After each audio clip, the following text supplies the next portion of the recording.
सुप्रभात प्यारे बच्चों, कैसे हैं आप सभी। मुझे आशा आप सभी बहुत अच्छे होंगे, स्वस्थ होंगे और तैयार होंगे एक नए पाठ को पढ़ने के लिए। तो आइए बच्चों शुरू करते हैं हमारी ये कक्षा और आज हम पढ़ेंगे नया पाठ 12 है जिसका नाम है नन्हा ध्रुव तारा। तो आइए इसे पढ़ते हैं। देखो तो बच्चों, सबसे पहले कविता का भावार्थ क्या है।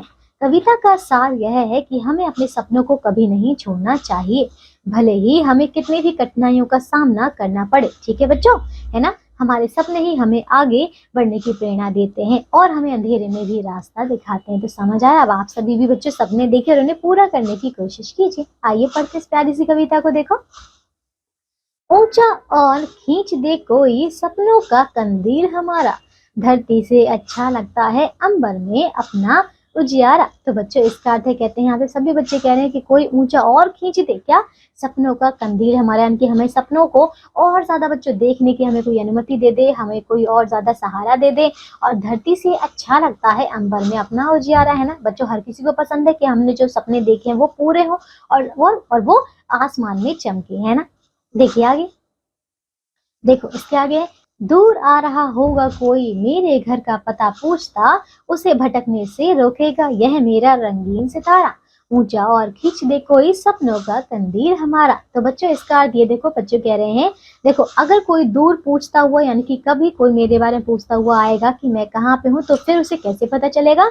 मेरी जो पहचान होगी, मेरे जो सपने होंगे, जो सबको बच्चों यहाँ पे सबको पता होंगे। जैसे कि अगर मान लीजिए अगर हम डॉक्टर बन जाएं, ठीक है, तो लोगों को पता होगा कि डॉक्टर ये है, तो बस आराम से उन्हें कुछ पूछने की जरूरत ही नहीं पड़ेगी, वो कभी भटकेंगे नहीं। तो यही तो होती है बच्चों हमारी पहचान, हमारे सपने। तो बच्चे कह रहे हैं यहाँ पे कि कोई भटकेगा नहीं, ठीक है। और फिर यहाँ पे देखो, जिस प्रकार हम ध्रुव तारे को देखकर पहचान जाते हैं, दिशा का पता लगा लेते हैं ना, बस ऐसे कह रहे हैं। समझ गए। आइए अब देखिए अगला अंतरा इसका। चंद तीलियां थोड़ा कागज एक दिया छोटी सी बातें, सब मिलकर के दूर करेंगे धरती पर फैला अंधियारा, ऊंचा और खींच दे कोई सपनों का कंदील हमारा। तो बच्चों इसका देखो, अब कहते हैं बच्चे की क्या क्या चाहिए हमें। देखो, चंद तीलियां चाहिए, थोड़े कागज चाहिए, एक दिया चाहिए, थोड़ी सी हमें छोटी सी बातें चाहिए, ठीक है। और बस इन सभी से हम क्या करेंगे, मिलकर हम इस धरती का जो अंधियारा है बच्चों वो दूर कर देंगे। यानी कि हमारे सपनों को बच्चों, हमें जैसे कि हमने सपने देख लिया, अब हमें थोड़ा सा क्या चाहिए, किसी का साथ चाहिए, है ना। कोई हमें और आगे बढ़ाने की प्रेरणा दे, कोई हमारा मार्गदर्शन करे, यही तो चाहिए। हमारे माता पिता हो सकते हैं, हमारे शिक्षक हो सकते हैं, हमारे भाई बहन हो सकते हैं, मित्र हो सकते हैं, बच्चों कोई भी। तो बच्चों हमें थोड़ा सा साथ ही चाहिए जिससे कि हमारे अपने सपनों को पूरा कर सके, ठीक है। अब अगर कभी पूछे कोई तो उसको इतनी बात बताना, कहना जिसने ठोकर खाई वही बना नन्हा ध्रुव तारा। तो बच्चों आप कह रहे हैं यहाँ पे देखो, कहते हैं कि अगर कभी कोई पूछे, है ना, कि मतलब उस तो अगर कोई कभी ऐसे पूछे कि बताओ ऐसे कौन है, तो मतलब उसको सिर्फ इतनी सी बात बताना कि जिसने भी ठोकर खाई है, ठोकर यानी कि जिसने भी मुसीबतों का सामना किया, जो अपने घर से निकला है, जो बच्चों भीड़ में चला है, जिसने कठिनाइयों का सामना किया है, वही बना है नन्हा ध्रुव तारा। क्योंकि देखिए अब ध्रुव तारा जैसे कि सबकी पहचान है, उसी प्रकार बच्चों हमारे सपने हमारी पहचान है ना।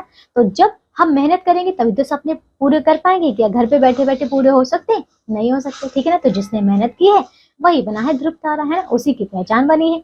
अब देखिए अगला अंतरा, ऊंचा और खींच दे कोई सपनों का कंदील हमारा, धरती से अच्छा लगता है अंबर में अपना उजियारा। तो बच्चों बस यही कह रहे हैं कि बस हमारे सपनों को थोड़ा सा कोई और बच्चों और आगे बढ़ा दे, हमें थोड़ा कोई मार्गदर्शन कर दे हमारा, ठीक है, ये चीज है बच्चों, ठीक है। और बस हमें अच्छा लगेगा, हमारी भी पहचान होगी, ठीक है बच्चों। तो ये था हमारा पाठ, छोटी सी कविता। और इसके आगे बच्चों आपको कविता का सलार्थ भी दिया है, तो आप सभी इसे एक बार पढ़ सकते हैं।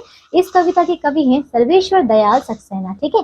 तो आज के सिर्फ इतना ही। मुझे आशा है कि आपको ये कविता बहुत अच्छी लगी होगी और आप सभी भी आप सपने देखेंगे और उनको पूरा करने का पूरा प्रयास भी करेंगे, ठीक है।